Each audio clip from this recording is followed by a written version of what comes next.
Good morning everyone. இன்னைக்கு TNPSC பிவைக்கு 2024 வந்து ஒரு கொஸ்டின் பார்க்கலாம். பேஸ்ட் ஆன் இது ப்ராபபிலிட்டி கொஸ்டின், அதாவது நிகழ்தகவு. கொஸ்டின் ரீட் பண்ணிக்கோங்க.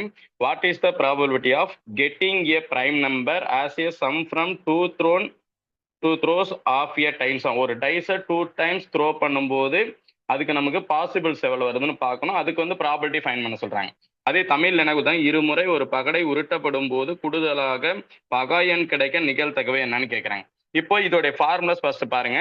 அதாவது ப்ராபபிலிட்டி என்ன சொல்லலாம்? ப்ராபபிலிட்டி இது வந்து நிகழ்தகவுன்னு சொல்லுவோம். நிகழ்தகவு இதுக்கு நம்ம என்ன சொல்லலாம்? இதுக்கு ஃபார்முலா நமக்கு என்ன வந்திருக்கலாம்னா, நிகழ்தகவு ஈக்குவல் டு நம்ம எப்படி சொல்லலாம்னா, ஃபேவரபிள் அவுட்கம்ஸ்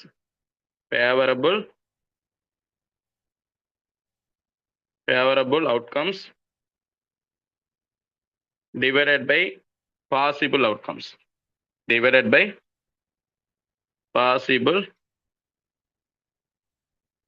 outcomes. ஸோ அப்போ இது எப்படி பார்க்கலான்னு பார்த்தோம். அதாவது பாசிபிள் அவுட்கம்ஸ் ஈக்குவல் டு நான் என்ன பண்ணலாம்னா, ஒரு டைஸ் த்ரோ பண்ணும்போது நமக்கு 6 பாசிபிள் வேஸ் கிடைக்கலாம். அதே 2 டைஸ் த்ரோ பண்ணால் 36 வரும். அந்த 36 என்னன்றது நம்ம பார்க்கலாம். இப்போ வந்து பார்த்தீங்கன்னா இதில் பாருங்க என்ன கொடுத்துருக்குன்னு சொல்லிட்டு, ஒரு டைஸ் நான் த்ரோ பண்ணும்போது ஃபர்ஸ்ட் டைஸில் 1 வரலாம், அடுத்த டைஸ்லேயும் நமக்கு 1 வரும்.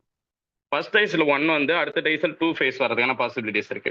ஃபர்ஸ்ட் டைஸ்ல 1 வந்து அடுத்தது 3 ஃபேஸ் வர்றதுக்கான பாசிபிள் இருக்கலாம். அடுத்து 1 4 1 5 1 6, அடுத்து 2 1 2 2 2 3 2 4 2 5 2 6, இது மாதிரி எக்ஸெட்ரா அப் டு என்னன்னா 6 5 அண்ட் 6 6 வரைக்கும் போகும். ஓகே, இதுல நமக்கு என்ன கேட்டிருக்காங்கன்னா, கெட்டிங் பிரைம் நம்பர் வர மாதிரி கேட்டிருக்காங்க. அதாவது probability equal to possible ways என்ன சொல்லலாம்? Probability equal to possible ways என்னும்போது நமக்கு என்ன சொல்லலாம்? 36ன்னு சொல்லலாம். ஆனா இதுல என்ன வரணும்னு சொல்றாங்கன்னா, பிரைம் நம்பர்ஸ்ன்னு சொல்றாங்க. அப்ப பிரைம் நம்பர்ஸ் நமக்கு என்னவா இருக்கலாம்? அப்ப பிரைம் நம்பர்ஸ் ஈக்குவல் டு என்னவா இருக்கலாம்னு பாருங்க. பிரைம் நம்பர்ஸ்னா என்ன வேல்யூஸ் எல்லாம் வரதுக்கு பாசிபிள் இருக்கலாம்? 2ன்னு வரலாம், 3 வரும், ஓகேங்களா? அடுத்து 5 வரலாம், 7 வரும், அடுத்து 11 வரும். மேக்ஸிமம் இதுல வந்து பாத்தீங்கன்னா 12 வரைக்கும் தான் இருக்கு. அப்ப நம்ம 11 வரையும் இப்ப வர நம்பர்ஸ் நம்ம கால்குலேட் பண்ணாலே போதும்.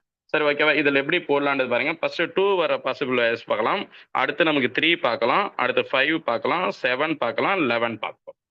ஓகேவா? ஸோ இதுல எப்படி இருக்கலான்றது பாருங்க. 2 வர்ற மாதிரி நமக்கு என்ன இருக்குன்னா 1,1 தான். இது ரெண்டையும் ஆட் பண்ணா 2 வந்துடும். ஓகே, 3 வர்ற மாதிரி நமக்கு என்ன இருக்கலாம்? 2,1ன்னு இருக்கலாம். இன்னொன்று வந்து பார்த்தீங்கன்னா 1,2ன்னு இருக்கும். ஓகே, இது ரெண்டு தான் நமக்கு என்ன வரும்? 2 வர மாதிரி. அப்ப இதுல நமக்கு பாசிபிள் வேஸ் 1 வந்திருக்கு, இதுல பாசிபிள் வேஸ் 2 வந்திருக்கு. அதான் ஃபேவரபிள் வேஸ். அடுத்து 5 வர மாதிரி என்னெல்லாம் இருக்கலாம்னு பாருங்க. 1,4 4,1, அடுத்து 2,3 அண்ட் 3,2. ஸோ அப்போ நமக்கு எவ்வளோ பாசிபிள் வேஸ் இருக்கலாம்? இங்க 4. ஓகே, அடுத்து வந்து 7 வர மாதிரி பாருங்க. 1,6 சொல்லலாம், அண்டு 6,1 சொல்லலாம். அடுத்து நம்ம என்ன சொல்லலாம்? 3,4 4,3 அண்டு வேற என்ன இருக்கலாம்? 5,2 2,5. டோட்டலாக நமக்கு எவ்வளோ வயசு? 6 வயசு வந்துருச்சு. அடுத்து 11 வர மாதிரி பாருங்க. 5,6ன்னு சொல்லிடலாம், அண்டு 6,5ன்னு சொல்லிடலாம். அப்போ டோட்டல் ஆட் பண்ணிக்கலாமா? அப்போ சம் ஈக்குவல் டு நமக்கு எவ்வளோ வருது? Favourable outcome. அப்போ சம் ஈக்குவல் டு, அதாவது ஃபேவரபிள் அவுட்கம்ஸ்ன்னு சொல்லலாம். அப்போ என்ன வந்திருக்கலாம்னு பார்த்தீங்கன்னா 1 + 2 + 4 + 6 + 2ன்னு சொல்லலாம். இதுக்கு வந்து பார்த்தீங்கன்னா 2 வந்திருக்கும். ஸோ அப்போ எல்லாமே ஆட் பண்ணி பாருங்க. இது ரெண்டும் ஆட் பண்ணாமல் நமக்கு என்ன வரலாம்? அதாவது நமக்கு எப்படி ஆட் பண்ணால் இது, அதாவது 4ம் 6 ஆட் பண்ண 10, 2 ஆட் பண்ண 12, அண்டு 14 அண்டு 15. ஸோ அப்போ நமக்கு எல்லாம் வந்தெல்லாம் 15 வந்திருக்கும். அப்போ நம்மளுடைய பாசிபிள் வேஸ் வந்து பார்த்தீங்கன்னா ஃபேவரபிள் வேஸ், அதாவது favourable outcome is equal to 15ம் பாசிபிள் அவுட்கம் ஈக்குவல் டு நம்ம 36 வந்திருக்கு. அப்போ நம்ம என்ன சொல்லலாம்? 15/36. ஆன்சர் 15/36 இருக்கான்னு பாருங்க. இருக்கு. அப்போ answer equal to C option note பண்ணிக்கலாம். Answer equal to C option 15/36. ஒருவேளை இதை சிம்பிளிஃபை நீ எப்படி கொடுத்துருக்கலாம்னா, 3 எல்லாம் சிம்பிளை பண்ணா என்ன வந்திருக்கலாம்? இது 5ன்னு வந்திருக்கும், 1 2ன்னு வந்திருக்கும். அப்போ இது மாதிரி ஆன்சர் இருந்தால் நம்ம என்ன பண்ணோம்? இந்த ஆன்சர் தான் எடுக்கிற மாதிரி இருக்கும். ஓகே, இப்போ நம்ம கொஸ்டினுக்கு பொறுத்த வரைக்கும் நம்ம என்ன ஆன்சரா இருக்கலாம்? அதாவது 15/36. ஓகேவா? ஆன்சர் நோட் பண்ணிக்கலாமா? நோட் பண்ணிக்கோங்க. தேங்க்யூ.